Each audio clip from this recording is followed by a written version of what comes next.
Step right up, kids, because we're back to the next part of the circus act known as the NHL, where logic never prevails and the good guys are at a constant loss for words. This time, we'll be going over the absolute joke that is known as player safety, recapping on what opposing players have said in retaliation towards the circus animal known as Tom Wilson, and player safety alike, while topping it all off with an uncharacteristic-like statement from the New York Rangers. Alright, now that we got that out of the way, definitely going to be kind of concluding and building on yesterday's video, but with a less scientific approach, just breaking down everything that has transpired, as we've seen a lot actually happen due to the events that transpired during the last meeting, not the meeting that's going to happen tonight between the New York Rangers and Washington Capitals, but the one before that. In case you haven't had a chance to watch the play, and a lot of you probably have, it was even on ESPN. When you make ESPN during the middle of the day, you know that you've either done something really, really good or something really, really bad. Wilson made that,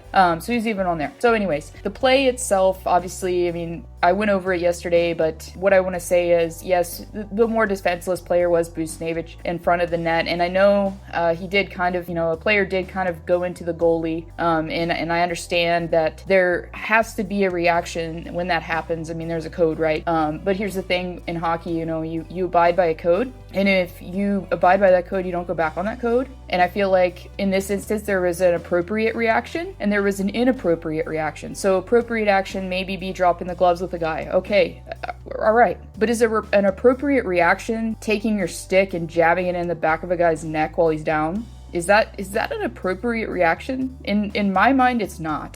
So anyways, proceeding from there, the reason why I said Panarin was defenseless in last video was because, Panarin did jump in, and yes, he did kind of ask for it, that's true. But what I meant by defenseless is, before Wilson body slammed him to the ground, he knocked Panarin's helmet off. Now, to me, a player that does not have a helmet on, because they literally will stop gameplay now, because they are very conscious about that, a player that does not have a helmet on, to me anyways, is defenseless. If you get your head hit, it can end your life.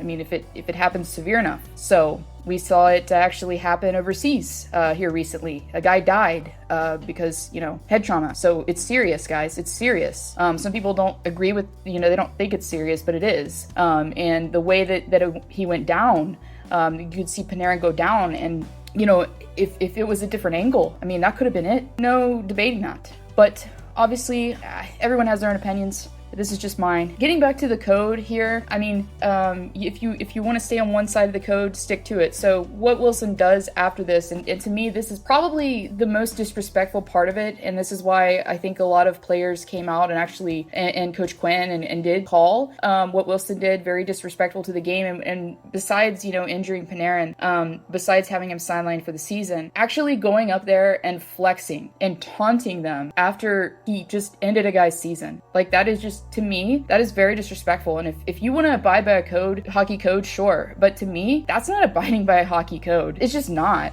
I mean, opponents or whatever, no matter who they are, like, they're human beings, right? So you treat them with respect. I mean, they have handshakes at the end of the game, right? In the playoffs. No other sport does that because, I mean, I think they try to be respectful. So this is a disgrace to the game. This, to me anyways, is just so far-fetched away from what hockey is supposed to be. This is not what it's supposed to be at all. And, Coach Quinn came out and said things. Mika Zibanejad came out and said things. Ryan Strome came out and said things. And getting to the discipline, Ryan Strome called it an absolute joke. Topping that off, New York Rangers came out and gave a statement, which is not really anything you see very often. At least I don't think I've ever seen anything like this during my time being a hockey fan.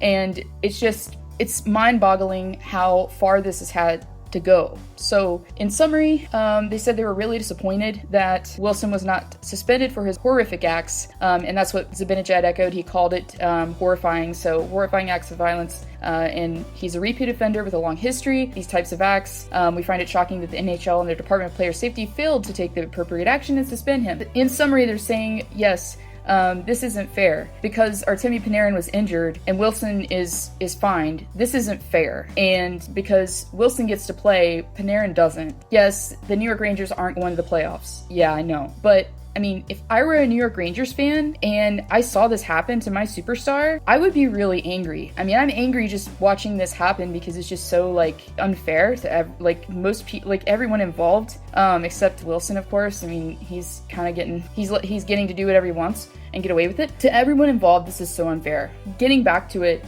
they went even further in this quote and said that George Parros needed to be removed as NHL head of player safety because he is unfit in his current role. And then went over to the Washington Capitals. They released a statement when asked about New York Rangers' statement, saying that they would let the league handle it. Well, here's the thing, guys. The league isn't going to handle it. Even if they do, it's going to be another small suspension for Wilson. He's not really going to be hit where it hurts financially. He's who knows? Maybe they will surprise us and give him a short suspension. But I don't even think that's going to happen. I just don't see it. Gary Bettman does not take safety seriously. To me, he's enabling George Parros here. Parros is enabling Wilson. It's trickling down, and it just does not look good for the league. It's not a good look for somebody, on the outside looking in. Like I said at the beginning, it's a freaking circus act, right? It's a circus act. Someone is gonna be hurt very seriously here, and I don't care what anyone says. Like, he's injured so many players, sent him off to the hospital, like more than one, probably like at least 3, sent a player off on a stretcher, John Moore, and it's troubling, it's disheartening, how this has been able to go on this long. And I don't think that they are really thinking and really taking this seriously, because when someone gets seriously hurt, and I mean, it's eventually going to happen. We saw this with unfortunately, with Mark Savard and Matt Cook. I mean, Matt Cook ended Mark Savard's career, which was terrible. I mean, as a Penguins fan, seeing that, you don't want to see that. That was terrible on him. It was disgraceful. But someone is going to definitely get hurt here if nothing is done. And I speak, for everyone out there that is having to face this guy. And it's totally not fair, and it's putting players at risk. And something just needs to be done. It just needs to be done.